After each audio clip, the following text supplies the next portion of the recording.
लेकिन बातचीत कभी बंद नहीं होनी चाहिए। देशों की, मुल्कों की जो लड़ाइयाँ होती हैं उनका भी बातचीत पे हल निकलता है। अब ये दोष अपने सिर लें कि हाँ उन्होंने बात ही नहीं की, क्योंकि हरियाणा सरकार की जो जहाँ उनको रोकने की पे जोर लगा रही है, वहाँ केंद्र सरकार के बीच से बात भी करनी चाहिए। केंद्र सरकार से बात करके इस मामले को सुलटाएं। मंडियाँ तोड़ रहे हैं, प्राइवेट एरिया को मंडी बनाने का जो उन्होंने भेजा है, तो उसके बारे हुई है। उसके बारे हमने माननीय मुख्यमंत्री जी को कहा है कि हमें हरियाणा में ये कबूल नहीं है। देखिए, आज हमारी माननीय मुख्यमंत्री जी से जो मीटिंग हुई है, हमारे सभी जिला प्रधान, सभी स्टेट बॉडी के अभी सभी आदमी शामिल थे और हमारी 13 मुद्दों पे बातचीत उनसे हुई है। उनमें एक मुद्दा तो ये है कि जो सरकार ने अभी जो मंडियाँ तोड़ रहे हैं, प्राइवेट एरिया को मंडी बनाने का जो उन्होंने भेजा है, तो उसके बारे हुई है। उसके बारे हमने माननीय मुख्यमंत्री जी को कहा है कि हमें हरियाणा में ये कबूल नहीं है। तो इन्होंने कहा हम अपनी तरफ से भी और आप अपनी तरफ से भी सुझाव केंद्र को भेजें। और एक जो मुद्दा है, जो अभी आंदोलन चल रहा है, इस आंदोलन में केंद्र सरकार से हरियाणा सरकार बातचीत करके इस मामले को सॉल्व करवाए। तीसरा मुद्दा था कि हरियाणा द्वारा जो एमएसपी का इन्होंने कहा है, उस पे हमने कहा है कि इसकी विधानसभा में पास कर दो ताकि ये कानून बन जाए।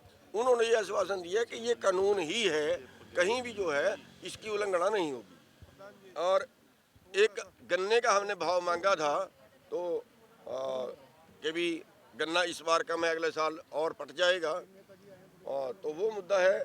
और जो नए और पुराने मुकदमे हैं, आंदोलन जो बड़ा आंदोलन हुआ उसके पहले के कुछ मुकदमे, उसके बाद के कुछ मुकदमे पेंडिंग है, वो वापस करने की मांग थी। किसान क्रेडिट कार्ड और लिमिट पे जो है वो बीमा करने की बात थी। पिछले जो है सोसाइटियों का जो काफ़ी समय से उनकी लिमिट नहीं बढ़ाई गई और नए केस नहीं कर रहे, तो उनकी मांग थी। 1 मिनट जी, मैं बता तो दूँ जी सारी। एक 8वीं मांग थी कि मनरेगा को एग्रीकल्चर से जोड़ा जाए, और एक मांग थी धान का जो सूखे का पैसा था वो कुछ नहीं गया, वो अभी दिया जाए। और एक मांग थी जो मंडी के अंदर उठान में देरी होती है, उसका आड़ती को ही पावर हो कि उसी पैसे उसी रकम में अगर आड़ती खुद उठाना चाहे तो खुद उठा ले। और प्रधानमंत्री फसल बीमा में कुछ पैसे सोनीपत के पीछे 20-21-22 के नहीं आए, तो उनकी बात थी। एक हरियाणा के किसानों का गन्ना 2018 में उत्तराखंड की इकबालपुर शुगर मिल में गिरा था, 34 करोड़ रुपया बकाया है, तो उसकी बात थी। और जो सरसों, सूरजमुखी, बाजरा वगैरह फसलें हैं, उनका खरीद क्वांटिटी बढ़ाने की बात थी। तो इन सभी मांगों के ऊपर माननीय मुख्यमंत्री जी ने बड़े सकारात्मक रवैये से बात सुनी है और सभी मांगों का उन्होंने आश्वासन दिया कि इनको हल करेंगे। जी, पर्टिकुलर कोई मांग गन्ने के रेट को लेकर कोई कहा कि रेट बढ़ाया जाएगा, कितना बढ़ाया देखिए, उन्होंने कहा कि इसका हम एग्जामिन कर लेंगे, मिल वालों से भी पूछ लेंगे कि मिल वालों को कहाँ तक पड़ता खाता है, क्या पोजीशन है, उसका एग्जामिन कर लेंगे। उसका उन्होंने ये आश्वासन दिया है। किसानों? हाँ, हमने उनको कहा कि आप केंद्र सरकार से बात करें, क्योंकि हरियाणा सरकार की जो जहाँ उनको रोकने की पे जोर लगा रही है, वहाँ केंद्र सरकार के बीच से बात भी करनी चाहिए। केंद्र सरकार से बात करके इस मामले को सुलटाएं। मीटिंग सुप्रीम कोर्ट की कमेटी की है पंचकुला में। सर, उसमें किसान नेता नहीं, गए जो थे, वो कह रहे हैं कि हम सीधे केंद्र से बात करेंगे, हाई कोर्ट या सुप्रीम कोर्ट की कमेटी। देखिए, वो उनका आपको लगता है कि एक बातचीत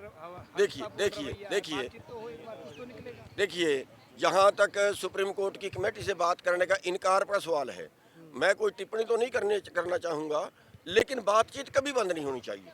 देशों की, मुल्कों की जो लड़ाइयाँ होती हैं उनका भी बातचीत पे हल निकलता है।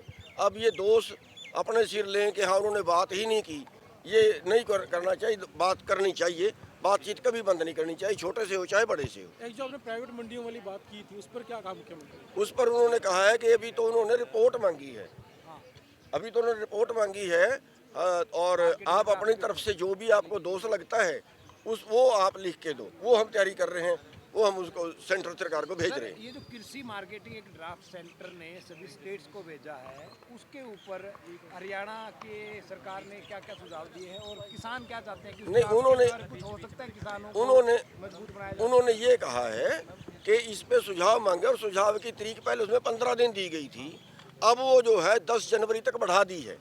तो अब हमें उसका जवाब देने का टाइम मिल गया है। अब हम उसका जवाब जो है वो देंगे।